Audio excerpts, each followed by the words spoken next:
नेताजी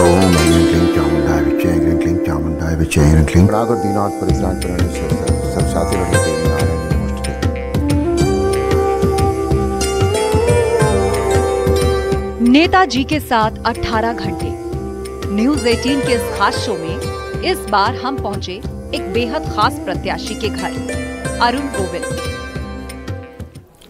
नमस्कार, मैं हूं आपके साथ आस्था कौशिक। सब कह रहे हैं अवध में राम आए हैं राम अवध में, पर आज मैं ये कहती हूं कि मेरठ में राम आए हैं।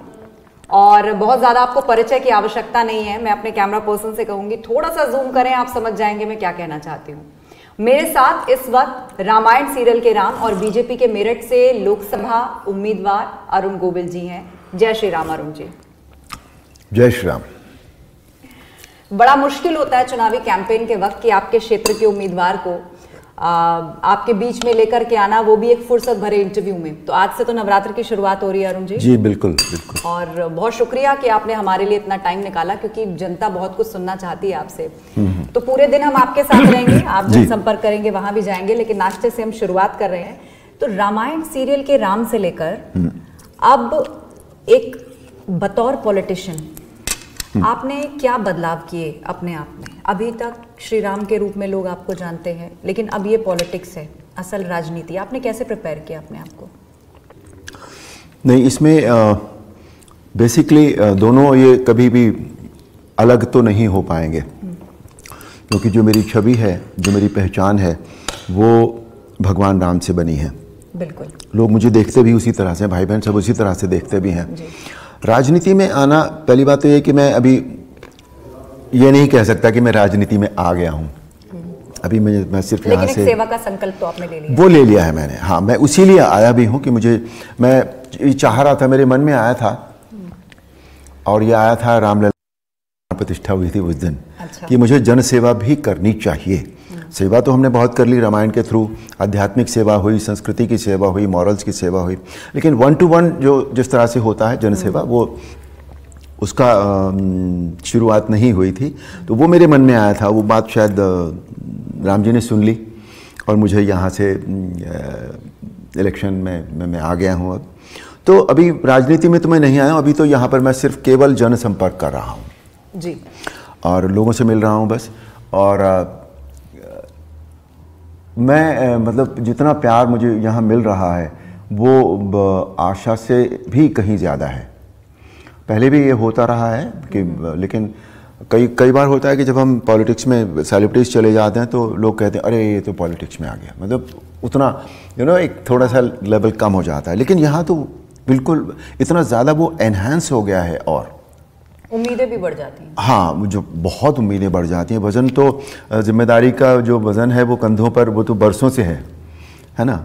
तो पर ये इतना ज़्यादा प्यार मिल रहा है, इतना ज़्यादा रिकग्निशन मिल रहा है कि गांव में जब अभी मैं जा रहा हूँ इन दिनों, तो वो औरतें जो जिनके बारे में कहा जाता है कि वो घर से बाहर भी नहीं निकलती हैं, वो गलियों में आकर, गांव की गलियों में आकर, चाहे उनके मुंह पर घूंघट है, पर्दा है, सब कुछ है, लेकिन बाहर निकल कर इतने ज़ोर शोर से, इतनी इंटेंसिटी के साथ वो फूल फेंक रही हैं। अच्छा। और खुश होकर, बिल्कुल जैसे वो कहते हैं ना कि उनके मुंह पर इतने जो उनका एक्सप्रेशन है, बेसिकली उनकी जो भावनाएं हैं। उत्तर प्रदेश की जो बेल्ट है ये वैसे भी बहुत भावनात्मक बेल्ट है। हाँ, तो आप तो यहाँ रहे, आपकी पढ़ाई यहीं से हुई। जी, मैंने मेरे जीवन के करीब 21 साल मैंने मेरठ में गुजारे हैं। अच्छा। तो वो बहुत ज़्यादा जो इंटेंसिटी उनके जो भावों की है वो बहुत ज़्यादा है।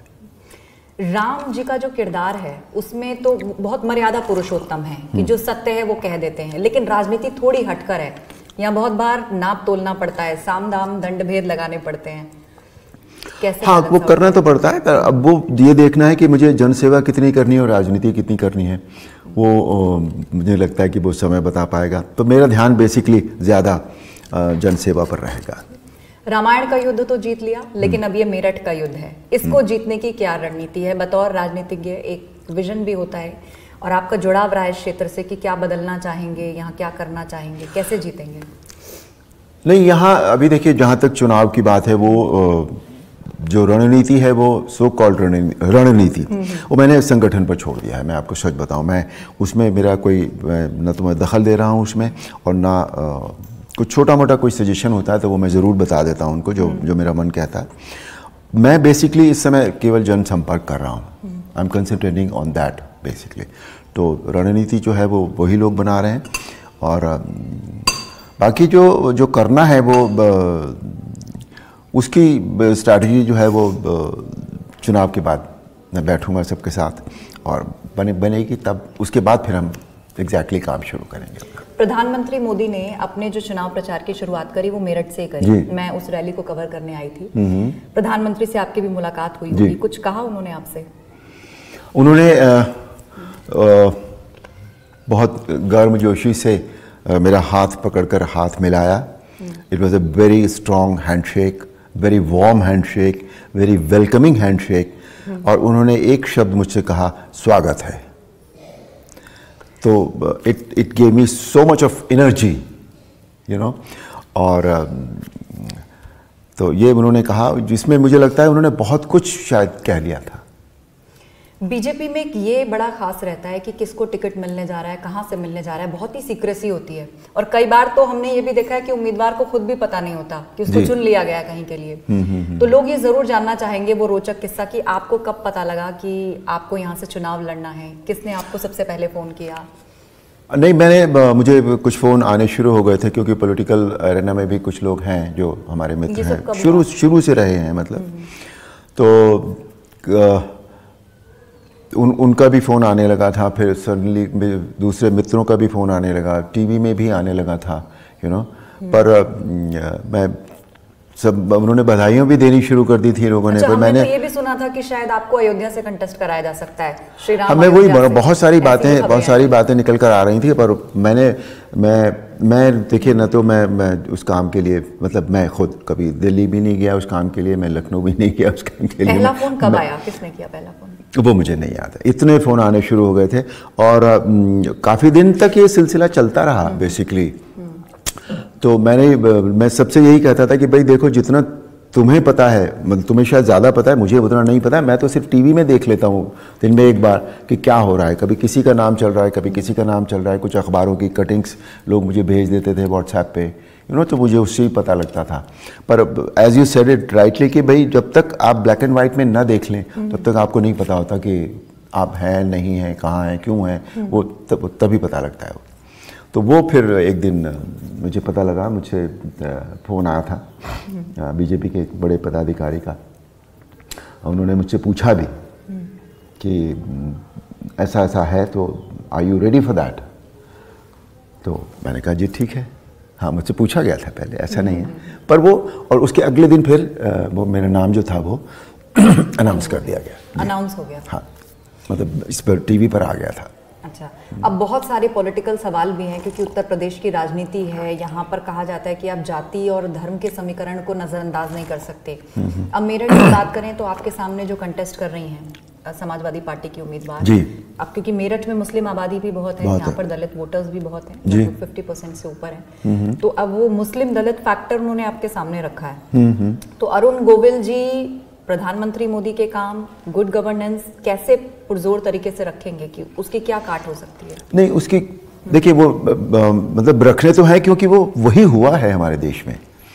प्रधानमंत्री ने जो काम किया है पिछले 10 वर्षों में, सारे देश की प्रगति वहीं से हुई है बिल्कुल, और उसको बताना तो ज़रूरी है ही, और वैसे सब लोगों को मालूम भी है, लेकिन फिर भी अपनी तरफ से बताना ज़रूरी होता है कि कई बार मतलब उनको फिर से याद आ जाए कि हाँ नहीं, ये हमारे प्रधानमंत्री ने ये काम किया है। और दूसरी बात यह है कि मुझे जातीय समीकरण होते हैं डेफिनेटली, और अच्छा खासा उनका प्रभाव भी होता है, पर मैं एक बात ज़रूर कहता हूँ कि जो भी योजनाएं, जो भी प्रधानमंत्री के यहाँ से निकलती हैं, उन्होंने दी हैं देश को, या आदरणीय योगी जी ने दी हैं देश को, वो धर्म, जाति और संप्रदाय को लेकर तो नहीं बनी, वो सबके लिए एक सी हैं। तो ये हमारा भी फर्ज बनता है कि हम उन समस्याओं, उन योजनाओं को लेकर, उन योजनाओं को अपने उपयोग में लाकर हम अपनी प्रगति करें। उसका इनका जाति से समीकरण बनाना, धर्म से, संप्रदाय से, मुझे लगता है कि उनका तो नहीं कोई ज़रूरी है। तो हमारे देश की प्रगति या हमारा विकास कहाँ से होता है? योजनाओं से होता है, जो योजनाएं बनती हैं देश में। तो उनका फ़ायदा हमें ज़रूर रखना चाहिए और हमें ये याद रखना चाहिए कि हमारा जो प्रगति हमारी हो रही है, जो चीज़ें हमें, सुविधाएं हमें मिल रही हैं, वो कैसे मिल रही हैं और क्यों मिल रही हैं। तो उसका भी अपना एक फैक्टर काम तो करना चाहिए। जो मैं ये मानता हूँ कि हमारा देश के प्रति भी कर्तव्य होता है, हमें उसे निभाना चाहिए। जी बिल्कुल। तो अरुण जी, इन तमाम बातों को आप जनता के बीच में कैसे ले जाते हैं? आज दिन भर हम आपके साथ हैं, आपको जनसंपर्क के लिए निकलना है, तो चलिए हम भी आपके साथ साथ ही चलते हैं। Most welcome. जनता को भी देखते हैं, उनका उत्साह भी देखते हैं और वहीं आपसे बातचीत भी होती रहेगी। जरूर, आइए।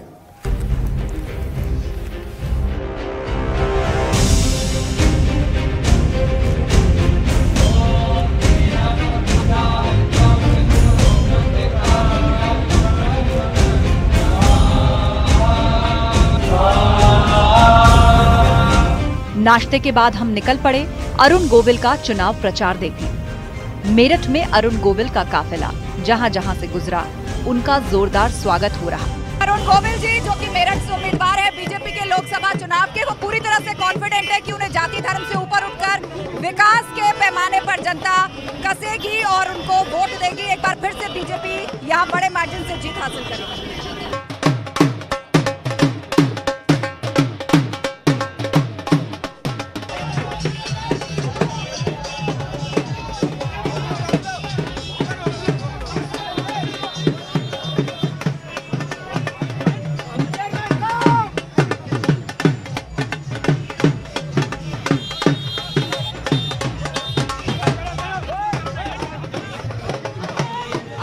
जनता को क्या संदेश देंगे? जनता को क्या संदेश देंगे? इस वक्त तो मैं जनता का संदेश ले रहा हूँ। मैं उनको खाली इतना ही कहना चाहता हूँ कि इस बार चुनाव में वोट हर किसी को डालना चाहिए।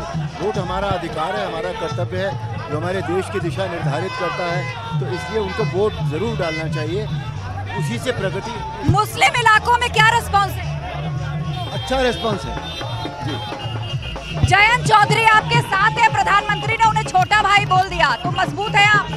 जी जी बिल्कुल, बिल्कुल साथ होना बहुत जरूरी भी है और अच्छा भी है। ओवैसी और मायावती अगर मुस्लिम वोट बांट लेंगे तो आपके लिए आसान हो जाएगा? क्या कह रहे हैं? ओवैसी और मायावती मुस्लिम वोट बांट लेंगे तो आपके लिए आसान हो जाएगा, वो भी मैदान में है। अब आसान और मुश्किल देखिए, थोड़ा बहुत कोशिश तो करनी पड़ती है ना। तो अब देखा जाएगा रिजल्ट जो भी होगा। हमने अरुण गोविल के रोड शो में शामिल हो रहे लोगों से भी बात की और रास्ते में हमें बुलडोजर भी दिखाई दिया। तो प्रचार पूरी तरीके से अपने चरम पर है, क्योंकि वोटिंग की तारीख नजदीक आ रही है और इस वक्त हमारी मौजूदगी मेरठ के शाहजहांपुर में है, जहां पर स्वागत की तैयारियां चल रही हैं। आइए इन्हीं से जानते हैं किसके स्वागत की तैयारियां और कैसे सरकार के कामकाज को जन जन तक पहुंचा रही है। मैम, हमारे गोविल जी के प्रोग्राम के लिए यहाँ खड़े हैं। हमें भाजपा सरकार में बहुत अच्छा काम करने को मिला यहाँ पर और हमने उनके स्वागत के लिए यहाँ पर खड़े हैं। उन्होंने हमें बहुत काम के लिए मतलब प्रचारित किया है, उनके हम काम से भी बहुत वो है भाजपा। अच्छा, क्या कामकाज सरकार का है जो आप लेकर जा रहे हैं? मैं तो देख रही हूँ ये बुलडोजर भी यहाँ पर खड़ा है, ये तो ऐसा लग रहा है लॉ एंड ऑर्डर की पहचान हो गई है। बाबा का बुलडोजर है जी। तो क्या संदेश दे रहे हैं जनता को? जो ज़्यादा से ज़्यादा वोटिंग करें, घर से टाइम पे निकलें, सबसे अच्छी बात नहीं है। बहुत अच्छा भुगतान कर रही है हमारी सरकार। जिंदाबाद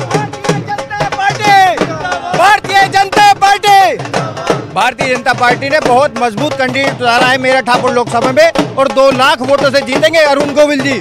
और पार्टी ने इतना काम किया है कि विपक्ष तो बिल्कुल बिखरा हुआ है, विपक्ष में कोई नहीं है। नहीं, लेकिन आप विपक्ष को कमजोर समझने की भूल तो नहीं कर रहे। यहाँ देखिए, जो एक दलित और साथ साथ मुसलमान फैक्टर है, उसके लिए सुनीता वर्मा जी को कैंडिडेट बनाया गया है।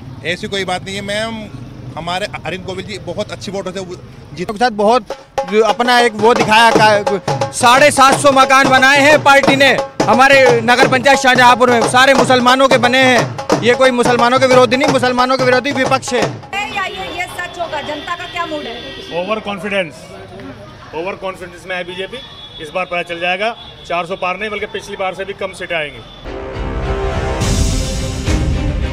रोड शो के बाद हम पहुंचे उस जगह जहां पर होने वाली थी बीजेपी प्रत्याशी अरुण गोविल की जनसभा। यहां कार्यकर्ताओं का जोश हाई था। हमने वहां मौजूद लोगों से उनकी राय जानी।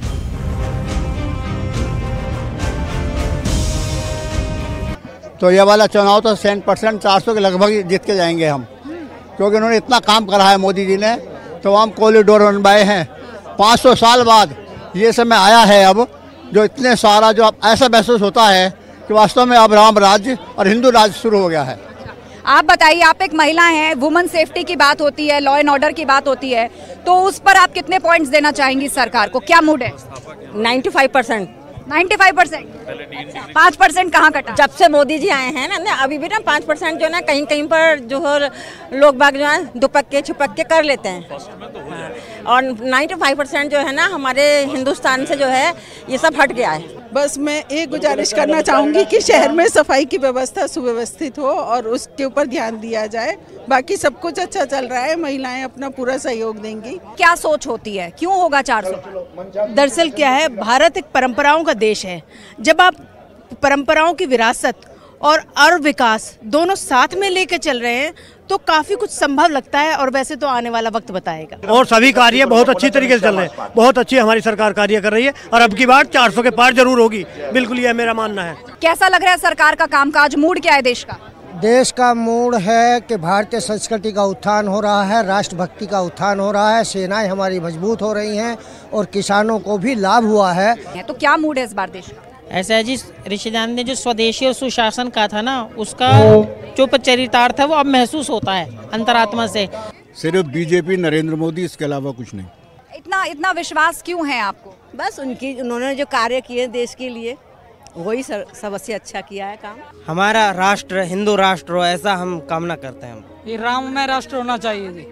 ओम यज्ञेन यजमाय जन्त देवास्तानि धर्माणि प्रथमान्यसन्ना। जी देश का मूड तो यही है कि नरेंद्र मोदी जी को तीसरी बार फिर से प्रधानमंत्री बनाया जाए। आप भी वोट डालेंगी? बिल्कुल डालेंगे जी, और हमेशा डालते चले आए हैं। और अब की बार क्या समझ आ रहा है, मूड क्या है? हमारा यही मूड है कि बीजेपी आएगी अब की बार, और मोदी जी मेरठ आएंगे और बहुत ही बढ़िया काम कर रहे हैं और करते रहेंगे। अवध में राम आए हैं, लेकिन मेरठ की जनता कह रही है मेरठ में राम आए हैं। मेरठ में पूरे दमखम के साथ अरुण गोविल मैदान में उतरकर प्रचार करते दिखे।